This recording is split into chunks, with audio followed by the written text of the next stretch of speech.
Hi friends, నా పేరు Venkatesh. Welcome to road channel chill updates 2.0. First వీడియోకి లేకుంటే రీచ్ ఎక్కువ పెరుగుతుంది. సబ్స్క్రైబ్ చేయకపోతే సబ్స్క్రైబ్ చేయండి. ఇంకొచ్చేసి నిన్న నైట్ మనకి ఏదైతే నామినేషన్ లిస్ట్ వచ్చిందో అదే కరెక్ట్. ఈరోజు ఏదైతే ఇమాన్యుయల్ నామినేషన్లో ఉన్నాడని అప్డేట్ వచ్చిందో అది, ఏదైతే తనుజ ఫ్రాంక్ చేసిందో దాన్ని బట్టి అప్డేట్ అయితే వచ్చింది, అది రాంగ్ అయింది. ఇంకా నిన్న వచ్చిందే కరెక్ట్. ఏదన్నా అప్డేట్ రాంగ్ అయితే ఇప్పటికే స్టార్ట్ అయ్యి, ఏంది బ్రో ఇమాన్యుయల్ నామినేషన్లో ఉన్నాడని చెప్తివి, ఇప్పుడు చూస్తే లేడు అని అప్పిచ్చిన వాళ్ళు అడుగుతారు చూడండి, అలా అడుగుతారు కామెంట్స్లో. అందుకే నాకు అప్డేట్ ఏదన్నా రాంగ్ అయితే భలే తలకాయ నొప్పి. నిన్న నైట్ ఏదైతే చెప్పానో అదే కరెక్ట్. ఈ అప్డేట్ అదే చెప్పాను కదా, తనుజ ఏదైతే ప్రాంక్ చేసిందో దాన్ని బట్టి అప్డేట్ వచ్చింది, అది రాంగ్ అయింది అంతే. ఇంకొచ్చేసి ఇక్కడ ఇమాన్యుయల్ ఖచ్చితంగా ఈ వారం నామినేషన్లో ఉండాలి. ఓట్ బ్యాంక్ పెరిగేది, ఇప్పటికే చాలాసార్లు లేడు, ఇప్పటికి 2 టైమ్స్ ఏమో ఉన్నాడు, ఇది మళ్ళీ నామినేషన్లో లేకుండా పోయాడు. ఈ సీజన్లో ఒక 7-8 టైమ్స్ కనుక ఇమాన్యుయల్ నామినేషన్లో ఉండింటే ఖచ్చితంగా విన్నింగ్ రేస్లో ముందుండేవాడు. ఇప్పుడైతే ఆ విన్నింగ్ రేస్ నుంచి ఖచ్చితంగా తప్పుకున్నాడు. ఫ్యాన్స్ ఎంత చెప్పినా, ఒకవేళ హట్ అయినా ఇదే నిజం. కళ్యాణ్ లేకుంటే తనుజ వీళ్ళల్లోనే రన్నర్ ఉన్నారు. ఇమాన్యుయల్ ఇప్పటికే 3rd పొజిషన్లో ఉన్నాడు. ఖచ్చితంగా నామినేషన్లో ఇంకా ఉండింటే ఖచ్చితంగా రన్నర్కో విన్నర్కో దగ్గర అయ్యేవాడు. ఈ వారం కూడా లేడు. ఇంకా ఒకవేళ ఈ వారం టికెట్ ఫినాలే రేస్ ఉంది కాబట్టి టాస్కులు బాగా ఆడతాడు. ఒకవేళ కొట్టేస్తే ఇంకా దూరం అయిపోతాడు విన్నింగ్ ఛాన్సెస్కి, రన్నర్ ఛాన్సెస్కి కూడా. ఇక్కడ డీమన్ అయితే ఈసారి నేను టికెట్ టు ఫినాల్ కొడతానని హౌస్ మేట్స్ ముందర ఛాలెంజ్ అయితే చేశాడు.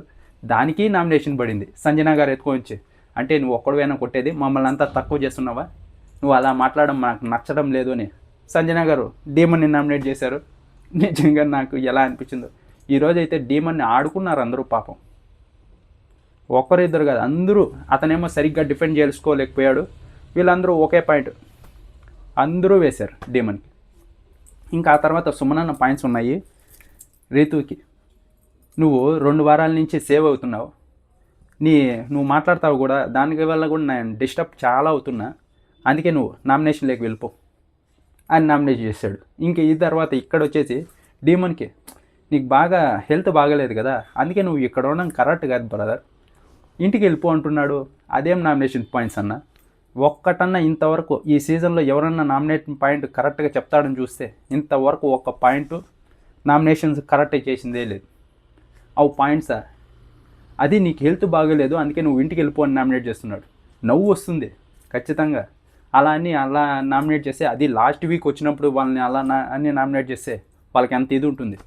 ఇంకా సుమనన్న ఇంకేం చేయలేమని వాళ్ళు నవ్వుకుంటున్నారు, మనము నవ్వుకుంటున్నారు. కానీ ఆ నామినేషన్ పాయింట్ అయితే ఒక్కటి కరెక్ట్ ఉండవు సుమనన్నవి. ఈసారి ఖచ్చితంగా సుమనన్నే ఇంటికి వెళ్ళే ఛాన్సెస్ హైగా ఉన్నాయి. సుమనన్నే ఇంటికి పంపించేస్తారు కూడా.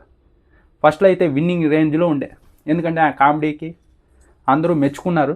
వస్తూ నామినేషన్ పాయింట్లు కరెక్ట్గా ఉండడం లేదు. అలాగే సుమనన్న పర్ఫార్మెన్స్ కూడా అంతగా లేదు. ఇంకా లాస్ట్కి వచ్చేసాం కదా, ఇంకా ఎవరైతే మంచిగా ఆడతారో వాళ్ళనే సెలెక్ట్ చేసుకుంటారు ఆడియన్స్. ఇంకా ఆ తర్వాత వచ్చేసి ఇక్కడ బర్నీ గారు సంజన గారికి ఏదైతే చెప్పి నామినేట్ చేశాడో అది కూడా నాకు అంతగా అనిపించలేదు. ఎందుకంటే ఆ రోజు సంజన గారు ఏదైతే టాబ్లెట్స్ ఇచ్చారో అది తప్పే, నేను చెప్పా. కానీ వాళ్ళిద్దరూ మాట్లాడుకున్నారు. నేనేమన్నా సీరియస్ అయినానే బర్నీ గారు కూడా అన్నారు. మళ్ళీ ఏం సీరియస్ అవ్వలేదు, అంతా బాగానే ఉందని చెప్పి మళ్ళీ ఇక్కడికి వచ్చి అదే నామినేషన్ పాయింట్ చేశారు. సంజన గారు కూడా అదే అడిగారు. మనమంతా మాట్లాడుకున్నాం, మళ్ళీ ఇక్కడ నేను ఈ పాయింట్ చెప్పి నామినేట్ చేస్తారనుకోలేదు, మీరు ఇదే పాయింట్ చెప్పి నామినేట్ చేస్తారే అని బర్నీ గారు. ఇంకా ఆ తర్వాత ఇక్కడ కళ్యాణ్ వచ్చేసి ఇమాన్యుయల్ని నామినేట్ చేసింటే బాగుండేది. ఎందుకంటే అన్న నువ్వు గెలిచే ఛాన్సెస్ ఉంది, నువ్వు నామినేషన్లో ఉంటేనే నీకు ఓట్ బ్యాంక్ పెరుగుతుంది అని చెప్పి, ఇది నా అభిప్రాయం, మళ్ళా వేరేది కాదు. గెలిచే ఛాన్సెస్ ఉంది కాబట్టి నువ్వే నామినేషన్లో ఉండన్నా అని బర్నీ గారికి అయితే ఒక ఛాన్స్ ఇచ్చి ఉండాలి. కానీ ఇక్కడ బర్నీ గారికి అయితే మీరు పర్ఫార్మెన్స్ ఇంతకు ముందు వారం సరిగ్గా చేయలేదని చెప్పి నామినేట్ అయితే చేసి బర్నీ గారిని కూడా రేస్లోకి తీసుకొచ్చారు. ఇప్పుడు ఇమాన్యుయల్ అలాగే కళ్యాణ్ తప్ప అందరూ నామినేషన్లో ఉన్నారు. ఇంకా ఎలిమినేట్ అయ్యే హై ఛాన్సెస్ సుమనానికి అయితే ఈ వారం ఉన్నాయి. చూద్దాం ఎవరు ఎలిమినేట్ అవుతారు. మీరెవరు ఎలిమినేట్ అవుతారు అనుకుంటున్నారో కింద కామెంట్ బాక్స్లో చెప్పండి.